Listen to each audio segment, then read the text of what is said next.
यहाँ तक कि पातालपुरी पुत्र ऐरावत को भी यह सूचना दे दी जाए कि किसी समय रणभेरी बच सकती है और उनका आवाहन किया जा सकता है। महोदय, महापास, सेना नायक, दुर्मुख, इन सबको बोल दिया जाए कि किसी समय भी उनके युद्ध में आना पड़ सकता है। उनको सूचना देने से पहले हम आप सब लोग एक सहमत हो जाएं कि इसके लिए किस तरह की तैयारी करनी है, हमारी व्यूह रचना किस प्रकार होगी। अतएव हे मंत्रीवरों, पुत्र इंद्रजीत, आप इस युद्ध के प्रधान सेनाध्यक्ष होंगे। हे पुत्र, आप ही लंकेश के शीश पे चमकता हुआ मुकुट हो। लंका का डंका यदि तीनों लोक में बज रहा है तो इसका कारण आप ही हो। अतएव हे पुत्र, आप अपनी मंत्रणा सर्वप्रथम व्यक्त करें। पुत्र इंद्रजीत। जैसा आपका आदेश पिताश्री। मामा पूछ सोया सब बंद किया सुरराज को, कहा कद बरकत की प्यार। महाराज, जब तक युवराज लंका में जीवित है, आपके माथे पर थोड़ा सा भी पसीना नहीं आना चाहिए। मैंने एक बार विचार किया तो स्वर्गाधिपति इंद्र को परास्त कर दिया। महाराज, ये जो बंदर और भालू है, हमारी सेना के गाजर और मूंगों की भांति मेरी सेना पूरे कच्चे खा जाएगी। आप निश्चिंत रहे, युवराज के रहते हुए आपको चिंता करने की कोई आवश्यकता नहीं है। बहुत अच्छा पुत्र, आओ आसन ग्रहण करो। नाना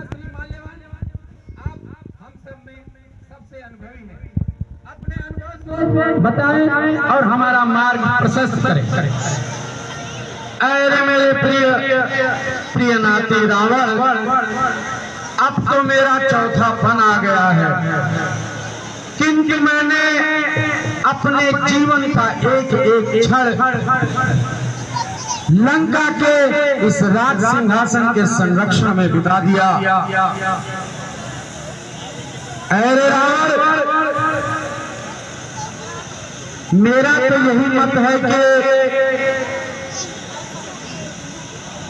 जो फिर स्त्री को तुम हर कर लाए हो, उसको लेकर के और उस तपसी कुमार को वापस कर दिया जाए। इससे कई लाभ होंगे। लंका पर एक धब्बा लगा हुआ है कि स्त्री चोर हो या लोग, तो प्रथम तो यह लाभ होगा। द्वितीय, राजधर्म भी यही कहता है कि हम वही कार्य करें जिससे कि लंका की जनता का हित हो सके, जन और धन की हानि न हो।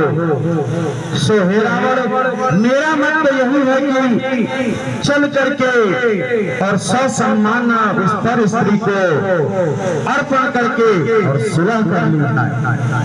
नाना साहब मान्यवान, आपको एक रूप दिखाई देता है, इसका दूसरा रूप आपको दिखाई नहीं दे रहा है। आपको दिखाई दे रहा है कि रावण ने स्त्री का हरण किया और आप कह रहे हैं कि मैं जाकर उसे दे दूं। इसका दूसरा रूप होगा कि रावण एक डरपोक राजा, रावण एक कायर है, सिंह की बात गया और एक स्त्री का हरण किया और श्रृंगार की बात जाकर उसका समर्पण किया। दसों दिशाओं में रावण की छुट्टी होगी। सब क्या कहेंगे? त्रिलोक विजेता रावण, लंकाधिपति राजा रावण, इसने क्या किया? ऐसे कलंक से जीवित रहना अच्छा नहीं है। हे नाना श्री, अब आपकी उम्र राजनीति में दिमाग खपाने की नहीं रही, अतएव विश्राम करें। हे मंत्रीवरों, आप अपनी मंत्रणा बताएं।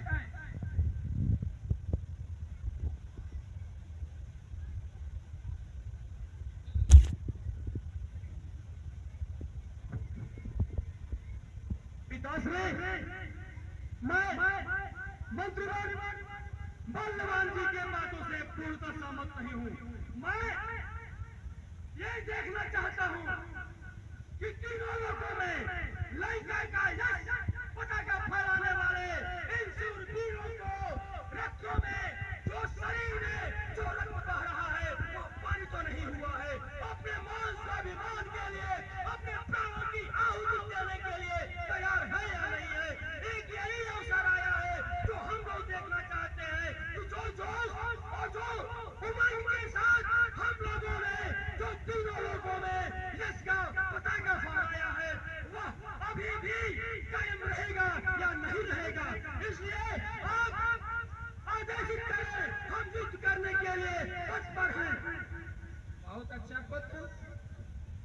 क्षमा करें युवराज, मैं भी कुछ कहना चाहता हूँ, आप सुनना पसंद करेंगे? कहा सबकी मंत्रणा सुनी जाएगी। तो सुनिए युवराज, हमें दुश्मन को कमजोर नहीं आंकना चाहिए। सोचिए, एक छोटा सा बंदर आया और पूरी लंका को तहस नहस कर गया। क्या ये आपको ज्ञात है? और स्वयं आप भी युद्ध स्थल में युद्ध करने के लिए गए उससे। लेकिन सोचिए आपकी क्या दशा हुई। आपके सारे अस्त्र विफल हो चुके थे। अंततः आपको ब्रह्म शक्ति का प्रयोग करना पड़ा और यहाँ तक कि उस बंदर के मुष्टिका प्रहार से आप मूर्छित हो गए थे युवराज। क्या आपको ये ज्ञात है? जो गाजर मुनि की तरह से आप बात कर रहे हैं, एक छोटा सा बंदर आकर के सारी लंका को तहस नहस करके चला गया, लंका जला के चला गया। उस समय आप लोगों का विवेक कहाँ था? कहाँ रखा लोक में समान परवान युद्ध कहे तुम मत बुझाया। खड़े जा मेरे अनुज, तूने जो कहा उसका मैं प्रत्युत्तर दे रहा हूं। मैं पहले ही कहा था पिताश्री,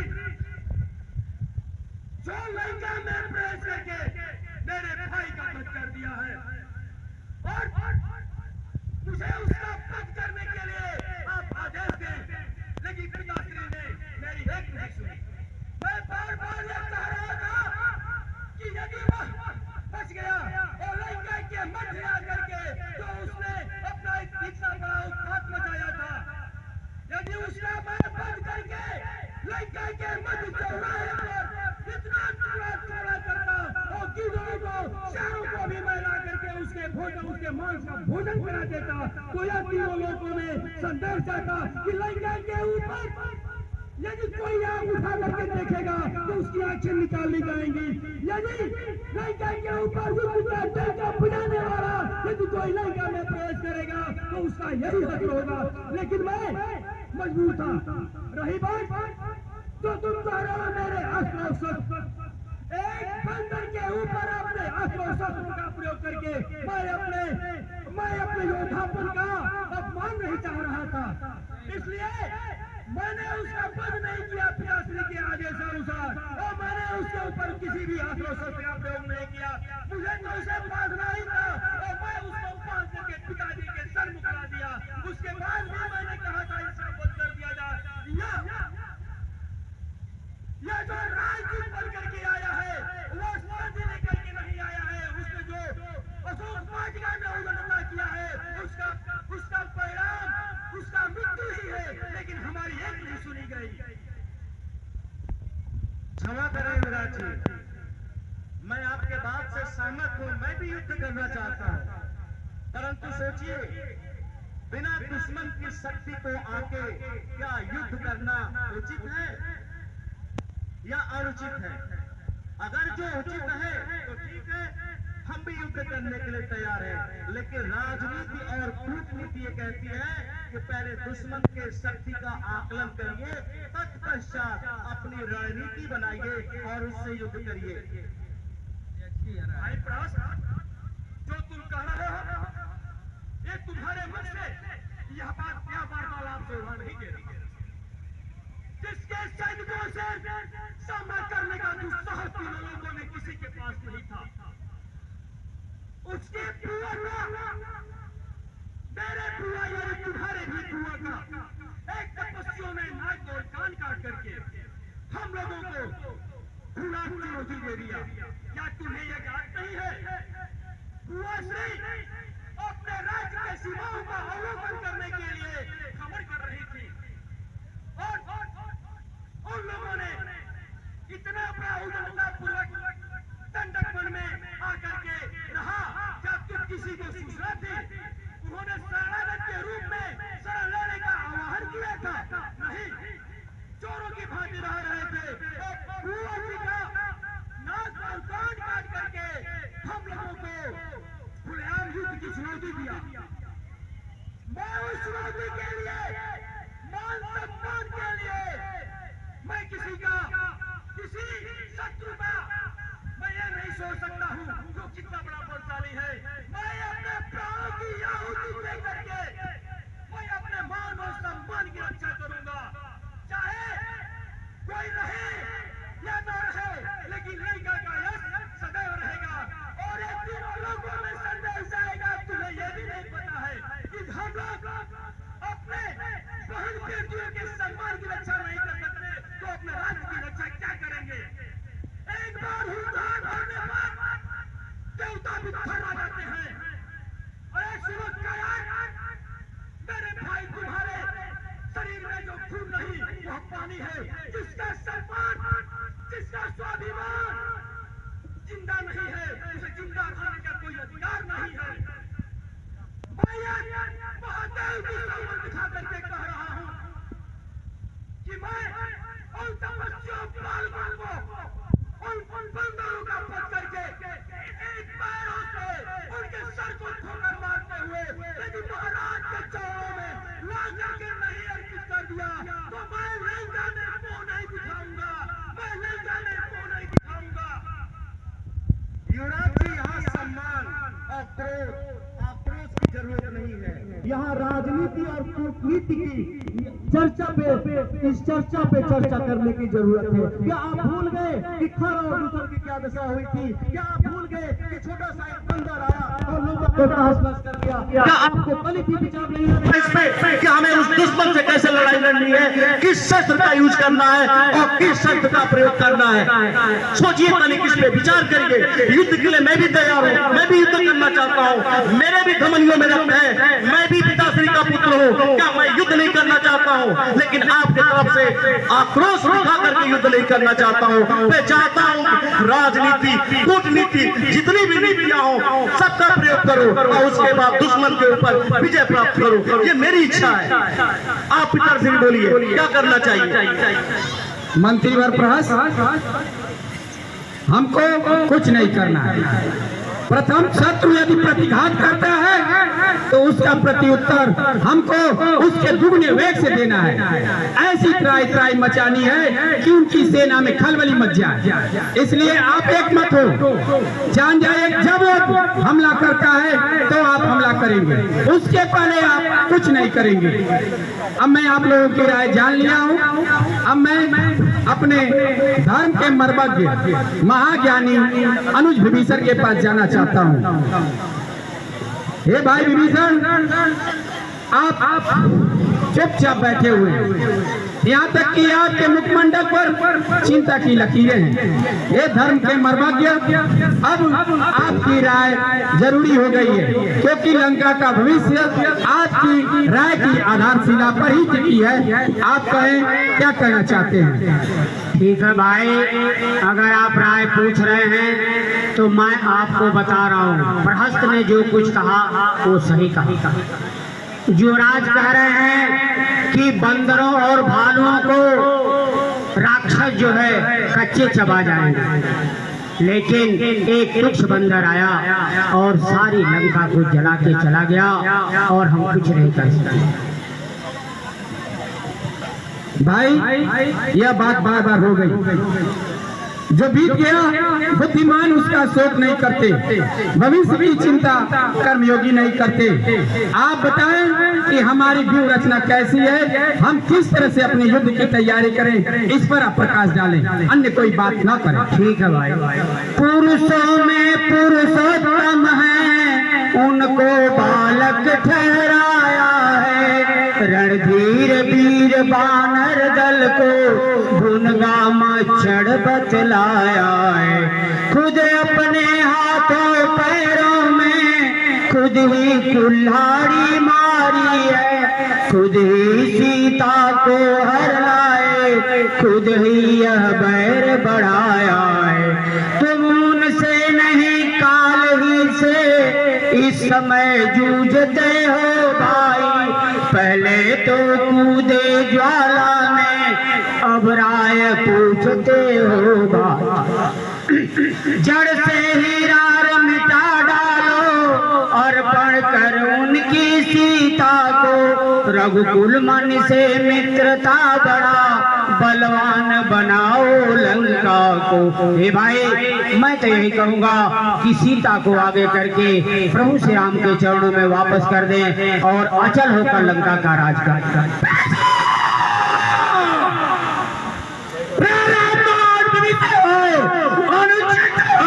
सहोदर को यदि होता दूसरा कोई काट देता उसके सर को। दुश्मन के आगे सर झुकाए या रावण का दस्तूर नहीं। मर जाना है मंजूर मगर सीता के न मंजूर नहीं। घर वाला होकर ही घर को लजा रहा है तू। आबरू सत्य सिंहासन के मिट्टी में मिला रहा है तू। रे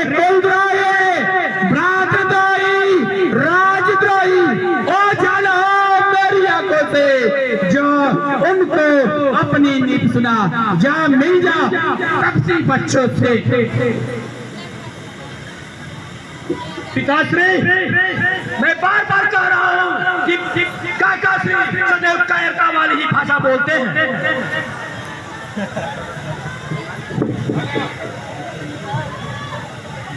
भाई जब तक भाई भाई भरपूर निभाई सेवा है। भाई ने मारी लात मुझे, यह भी भाई की इच्छा है। जब होनी सर पे आती है तो धीमी मत होती है। तुम फिरा करो कंकड़ों में, मैंने तो पाया मोती है। अपराध क्षमा करना उसके जो होकर आज कठोर चला। लंका हो तुम्हें मुबारक, मैं श्री राम चरण की ओर चला। हे भाई, मैं अब लंका में नहीं रहूंगा क्योंकि लंका की सत्यानाशी आ गई है। इसलिए आपको अच्छी बातें या नीत की बातें अच्छी नहीं लग रही हैं। तो हे भाई, मैं राम की शरण में जा रहा हूँ।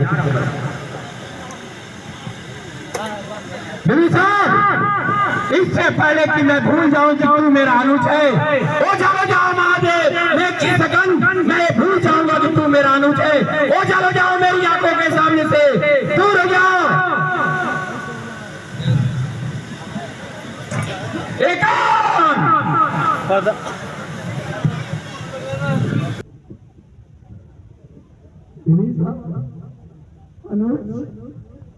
ये अनुज क्या हो गया?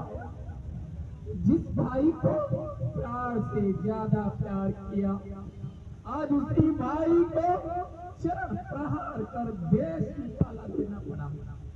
ये अनुज, यह रावण परिस्थितियों के हाथ में मजबूर है।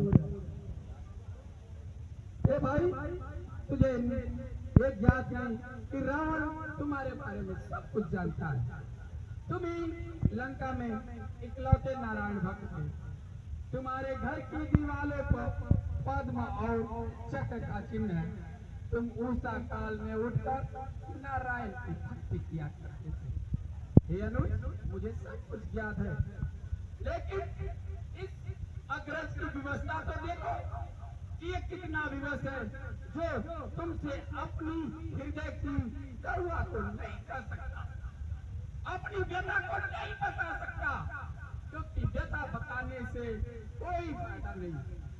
तुम आज मेरे प्रति घृणा, द्वेष और नफरत सब लिए जा रहे हो।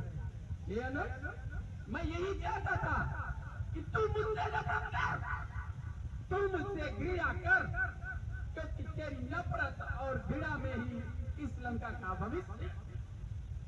मैं जानता हूँ राम और रावण के इस महाप्रलयंकारी युद्ध में समस्त रथ जात का विनाश हो जाएगा। पूरे लंका के अंदर मृत्यु का तांडव होगा, मृत्यु का तांडव, लाशें गिरेंगी, इतने सौ गिरेंगे कि उनको पहचानना मुश्किल हो जाएगा। उनका क्रियाक्रम करने वाला कोई नहीं बचेगा, पुलिस वंश का दिया जलाने वाला कोई नहीं रह जाएगा। इसलिए हे भाई, मैंने ये कठोर कदम उठाया। यदि तुझे यहाँ से नहीं निकलता तो लंका में विद्रोह होता, और विद्रोह में तुझे सबसे ज्यादा आघात करना पड़ता। अनुज, इसी के सबके सामने तुझे चरण प्रहार करना पड़ा और देश निकाला देना पड़ा। अनुज, तुझे क्या मालूम कि ये तेरा अग्रज तुझसे कितना प्रेम करता है, और उस प्रेम का प्रतीक है यह है, मैं जानता हूँ कि राम शरणागत वत्सल है, तुझे अपना लेगा, फिर भी तो तू राक्षस ही है, और वहाँ बंदर भालू तुझसे कैसा व्यवहार करेंगे। इसका पता लगाने के लिए मैं अपने मायावी दूत सारंग का आह्वान कर रहा हूँ, जो तेरे हर स्थिति का पता बताएंगे। सारंग, मैं दशानन रावण तेरा आह्वान करता हूँ, प्रकट हो, प्रकट हो, प्रकट हो।